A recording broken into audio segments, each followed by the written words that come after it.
What if I told you that one civilization helped shape human history for more than 3,000 years? A land where pharaohs ruled, pyramids touched the sky, and the mighty Nile gave life to one of the greatest civilizations the world has ever known. Welcome to Egypt, the gift of the Nile, IFT. Welcome to the daily life, where every nation has a story, every culture has a voice, and every journey reveals something extraordinary. Today, we explore Egypt, a nation where the ancient world and the modern age exist side by side. Before we begin, if you enjoy history, archaeology, travel, geography, and discovering the world's greatest civilizations, please like this video, subscribe to The Daily Life, and turn on notifications. We're exploring every nation in Africa, one remarkable story at a time.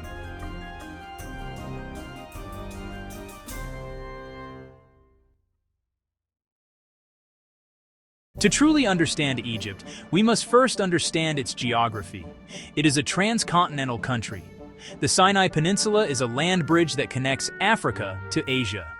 This strategic position made Egypt a coveted prize for empires. It also made it a hub of commerce and culture for millennia.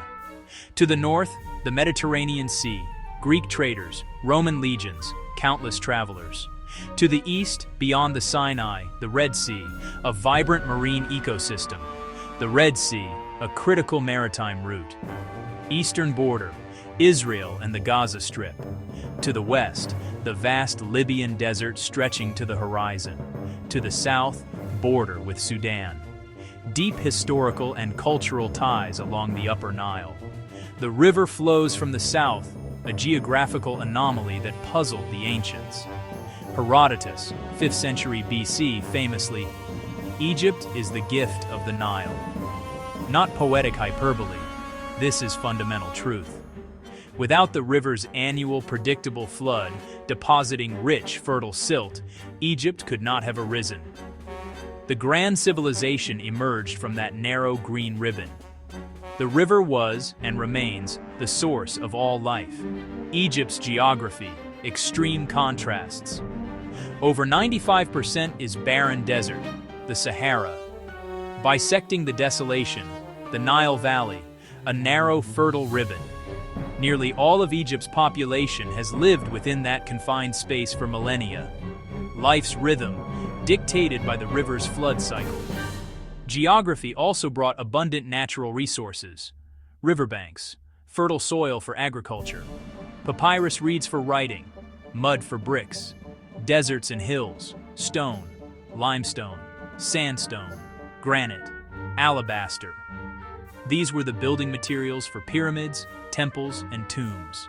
Eastern desert, precious metals, gold, copper, semi-precious stones, turquoise, amethyst. This geological fortune supplied raw materials for monuments and the dazzling artifacts now in museums across the globe. The Nile is more than just a river. It is the central character in Egypt's long and dramatic story. For ancient Egyptians, it was the source of all creation, a divine entity to be worshipped. Its annual inundation between June and September was a miraculous event. As the waters rose, they covered the floodplain, depositing a thick layer of nutrient-rich black silt. That fertilization renewed the land each year, letting farmers cultivate bountiful crops. Wheat, barley, flax. They called their country Kemet, the Black Land, contrasted with Deshret, the Red Land of the desert. The Nile's predictability enabled basin irrigation systems.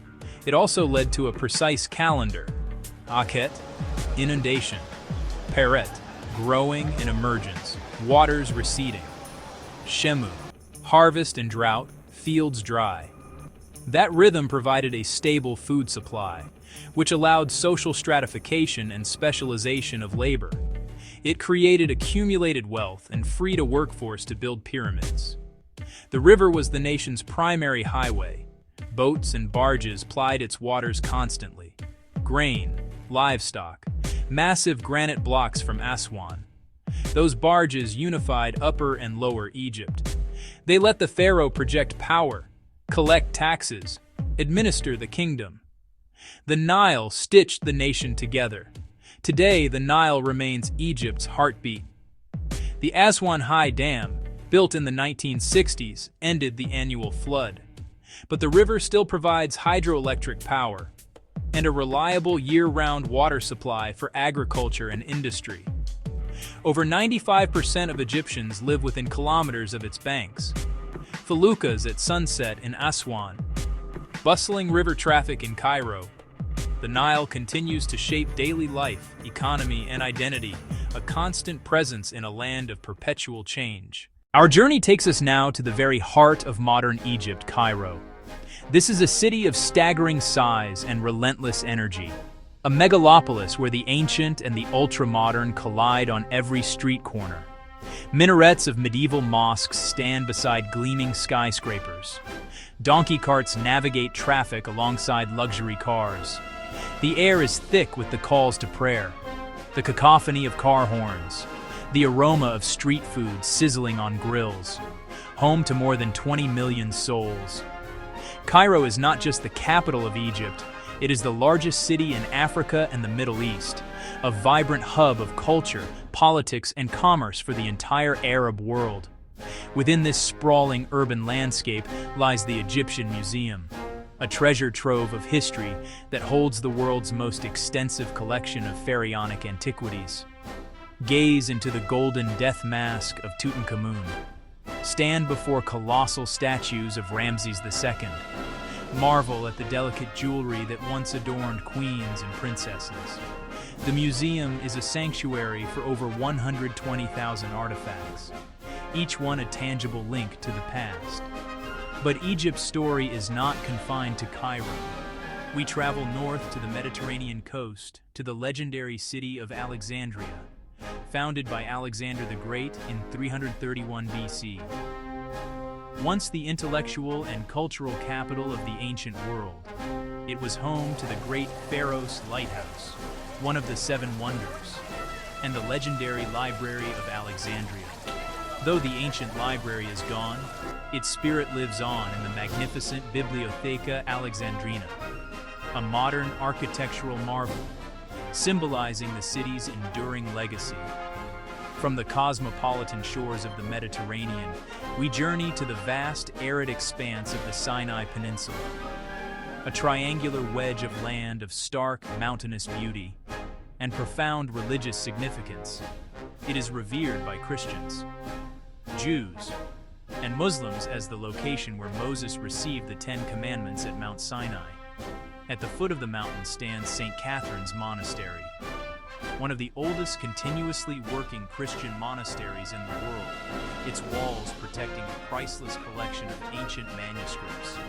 The Sinai is a land of pilgrimage, a bridge between continents, and a testament to Egypt's deep and layered spiritual history. The story of Egypt is a grand detective story, one that has been slowly pieced together over the last 2 centuries. For much of history, the secrets of the pharaohs were locked away, their language unreadable, their monuments buried beneath the sands. The key that unlocked this lost world was the Rosetta Stone, discovered by French soldiers in 1799. This slab of black granodiorite was inscribed with the same decree in 3 scripts: ancient Greek, demotic, and most importantly, hieroglyphics. By comparing the known Greek text with the mysterious symbols, the brilliant French scholar Jean-François Champollion was finally able to decipher the ancient Egyptian language in 1822, allowing the stones to speak for the first time in nearly 2 millennia. This breakthrough ignited a worldwide fascination with Egypt, ushering in the golden age of Egyptology. Archaeologists and explorers flocked to the Nile Valley. The most famous of these discoveries came in 1922, when the British archaeologist Howard Carter, after years of painstaking searching, stumbled upon the nearly intact tomb of a little-known boy king, Tutankhamun.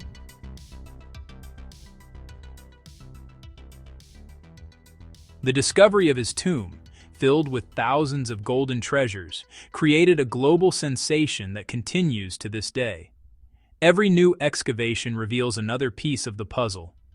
We learn about the complex religious beliefs that guided every aspect of Egyptian life, from the worship of sun gods like Ra to the intricate mythology surrounding Osiris, Isis, and Horus. We uncover the secrets of mummification, a sophisticated process designed to preserve the body for its journey into the afterlife, as detailed in texts like the Book of the Dead.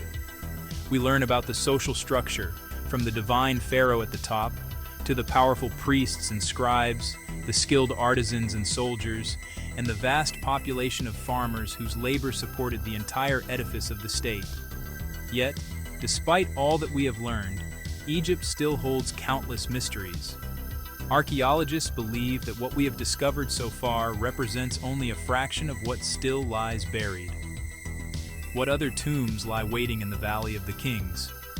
Could the long-lost tomb of Cleopatra, the last pharaoh of Egypt, still be found? Where is the final resting place of Imhotep, the brilliant architect of the first pyramid? These questions continue to drive modern archaeologists, who now use advanced technologies like ground-penetrating radar and satellite imagery to peer beneath the surface. The age of discovery in Egypt is far from over. Egypt's identity has been forged not only by the Nile, but also by its position at the crossroads of Africa, Europe, and the Middle East. This strategic location has been both a blessing and a curse, bringing immense wealth through trade and a constant stream of invaders seeking to control it. After the decline of the New Kingdom, Egypt was ruled by a succession of foreign powers: Libyans, Nubians, Assyrians, Persians. Then came Alexander the Great, welcomed as a liberator and crowned pharaoh, ushering in 3 centuries of Greek Hellenistic Ptolemaic rule, which ended with Queen Cleopatra VII. After Cleopatra's death, Egypt became a Roman province supplying grain to the city of Rome. The Romans, and later the Byzantines, ruled for nearly 7 centuries, introducing Christianity. In the 7th century AD, a new force emerged from the Arabian Peninsula. Arab armies, inspired by Islam, conquered Egypt. Arabic replaced Coptic and Greek. Islam became dominant. Cairo, founded in 969 AD, grew into a center of Islamic art and scholarship. In 1517, Egypt was absorbed into the Ottoman Empire. A brief but transformative French invasion under Napoleon followed. In the 19th century, Muhammad Ali launched modernization, but debt brought increasing British influence. British occupation began in 1882. This long history of foreign domination forged a strong national identity and yearning for independence. This documentary will trace that epic saga. We will explore how Egypt absorbed and adapted foreign influences while keeping a unique identity. How did a civilization of pharaohs and many gods become a predominantly Islamic, Arabic-speaking nation? How did the ancient legacy shape the struggle for modern independence? And how does this rich history inform 21st century Egypt? This is the central question of our journey: how 5,000 years continue to shape a nation and its people. Unification is a defining moment in Egyptian history. It meant binding 2 distinct regions into one polity. Upper Egypt was the long, narrow valley in the south. Lower Egypt was the fertile delta in the north. Each had its own political centers and identities.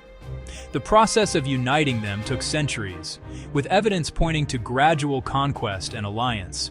Elite iconography from Naqada III suggests rulers asserting dominance, and the appearance of the falcon god Horus as royal emblem is notable.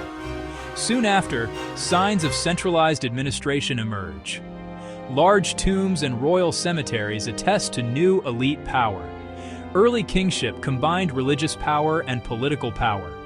The white crown of Upper Egypt, the red crown of Lower Egypt. The double crown became a visual shorthand for sovereign rule. Royal surrex and names carved on pottery mark emerging dynastic identity. Kings commanded labor for tombs, temples, and irrigation.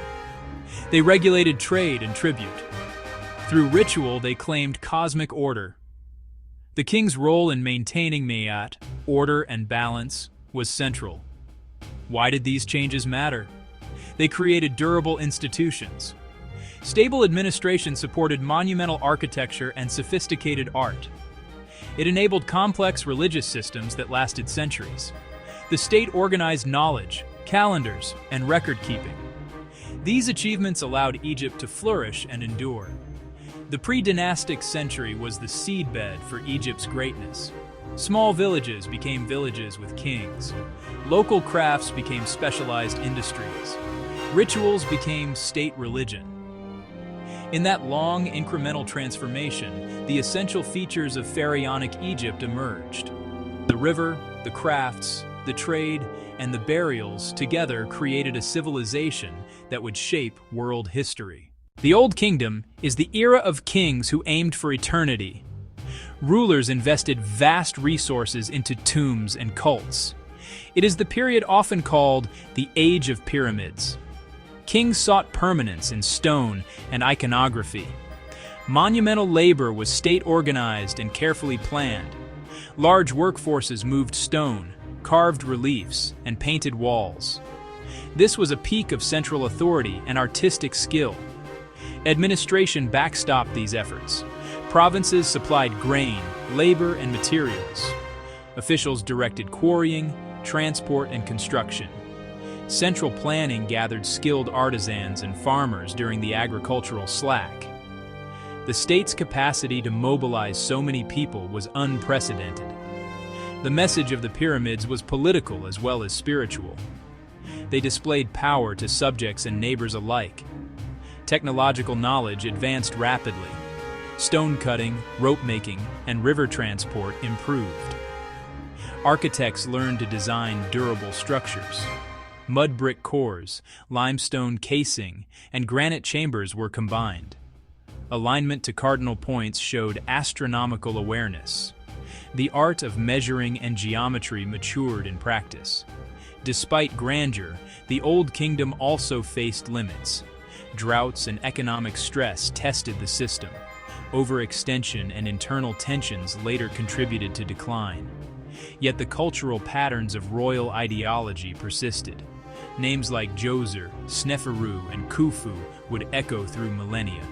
Their monuments became reference points for identity. The Old Kingdom laid a template for kingship and commemoration. The Great Pyramid of Khufu is an engineering marvel. It stood as the world's tallest structure for millennia. Its precise orientation is truly awe-inspiring. Over 2 million blocks were placed with astonishing regularity. The scale demands organized labor. Planning enabled that scale, and it expressed a vision of eternity. Workers used river transport. They built in seasonal labor windows. The Giza Plateau is more than one monument. Khafra's Pyramid, Menkaur's Pyramid, complex mortuary temples, causeways linked tombs to valley temples on the Nile. The entire complex functioned as a funerary city. Recent archaeology has reinterpreted the workforce. Once imagined as slaves, evidence shows organized, skilled workers. Bones and cemeteries reveal artisans and seasonal laborers. Food provisions and medical care indicate state investment. The scale of infrastructure included bakeries, it included breweries, and docks. The Sphinx sits beside the Giza pyramids as a monumental sentinel. Carved from natural bedrock, it combines lion body and human head. Its imagery links royal power with solar themes and protective themes. The Sphinx guards the causeway of Khafra's complex. Over centuries, the Sphinx became a focus of myth and study. Greek writers and Roman writers told stories about its age and power. Later, medieval observers and modern observers speculated wildly about its origins. Its presence shapes the Giza landscape in modern tourism. It is an object where ritual, politics, art, and geology intersect.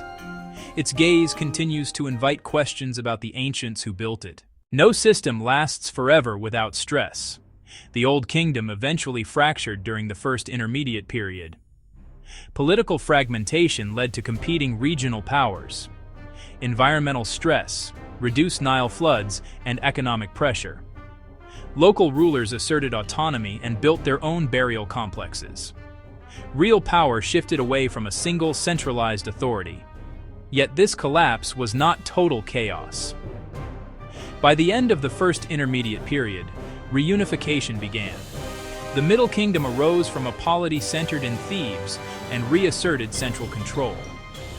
The Middle Kingdom is often seen as a period of restoration. Kings reasserted control, reformed institutions, promoted public works, irrigation, regional roads. The Middle Kingdom produced classic literature, wisdom texts, autobiographies, devotional hymns, tomb inscriptions about duty, tomb inscriptions about family, texts on order, texts on mortality. After the Middle Kingdom came a period of division again. The Second Intermediate Period saw foreign dynasts rise in northern Egypt. The Hyksos, with Asiatic origins, established rule in the Delta. They introduced new technologies, including horse-drawn chariots. Egyptian rulers in the south resisted and eventually expelled them. This conflict reconfigured military and political thinking in Egypt. The resulting response prepared Egypt for a new imperial phase, the New Kingdom, empire, wealth, and internationalism. The New Kingdom is Egypt at its most imperial. Rulers projected power into Canaan, Nubia, Syria. Wealth from tribute and trade filled royal coffers. Luxor grew into monumental temple complexes. Karnak grew into monumental temple complexes. Pharaohs built temples to commemorate military victories and divine favor. Royal tombs moved to the hidden Valley of the Kings for secrecy and protection. This was a period of cosmopolitan exchange and intense state activity. Diplomacy became as vital as warfare. Letters on clay document long-distance relations. Marriage alliances shaped politics. Treaties with Mitanni shaped politics. Treaties with Hatti shaped politics. Trade networks carried gold, cedar, lapis, and exotic goods. The state's economic reach was extensive and managed with bureaucracy. Hatshepsut, the female king who wore the crown. Her reign promoted trade, monument building, and internal stability.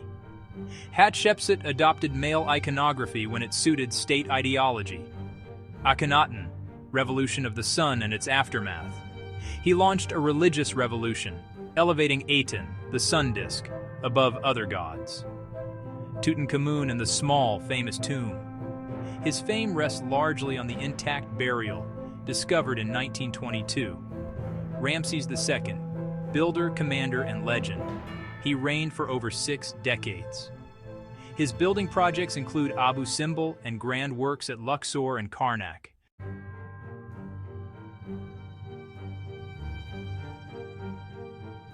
Alexandria, city of a new world.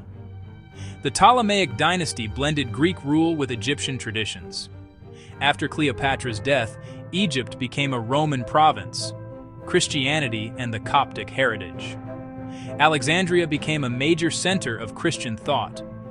Coptic Christianity developed its own liturgy, language use, and art. The Arab conquest, a new language and faith. In the 7th century AD, Arab armies crossed into Egypt. Arabic would soon reshape public life. The rise of Islamic Cairo, Fatimids, and Mamluks. Al-Azhar University began in this period. Ottoman rule, continuity, and local power. In 1517, the Ottomans absorbed Egypt into their empire. Muhammad Ali and 19th century modernization.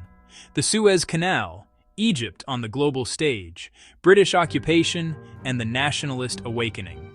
Nationalist sentiment grew in response. The 1952 revolution and Nasser's Egypt. The Free Officers' coup in 1952 overthrew the monarchy. The Aswan Dam and transformation of the Nile. It ended the river's annual flood, modern political shifts, Sadat to the 21st century. That discontent erupted in the 2011 uprising. Our journey through 5 millennia of history has brought us to the Egypt of today, a nation of over 110 million people. This is a country where the echoes of pharaohs blend with the vibrant rhythm of the 21st century. The story of Egypt is now told in the bustling traffic of Cairo, the hum of modern factories, the classrooms filled with ambitious students. The agriculture that lines the Nile still forms the backbone of rural life. At the same time, new sectors are rising. The country is a significant producer of oil and natural gas, and it is making bold strides in renewable energy. One of the most powerful forces shaping Egypt today is its demography, with over 60% of its population under the age of 30. Egypt is a profoundly youthful nation. They are more educated, more globally connected, more technologically savvy. They inherit a monumental past, but their eyes are fixed on the future. They are actively creating the Egypt they want to live in. Artists, activists, coders, content creators. The water equation, the Nile in the 21st century. Egypt is one of the most water-scarce countries per capita. Its future is tied to the Nile's health and management, guardians of a fragile legacy. The task of preserving this fragile legacy is a monumental challenge, requiring constant vigilance, scientific expertise, and international cooperation. Egypt's place in the world. Its stability and prosperity are key to the stability and prosperity of the entire region. Egypt today is an accumulation of millennia. Egypt's deep past is not a burden but a resource to imagine resilient futures. For thousands of years, Egypt has inspired explorers, scholars, artists, and dreamers. From the timeless pyramids to the bustling streets of Cairo, Egypt continues to remind the world that history is not merely something we study, it is something we inherit.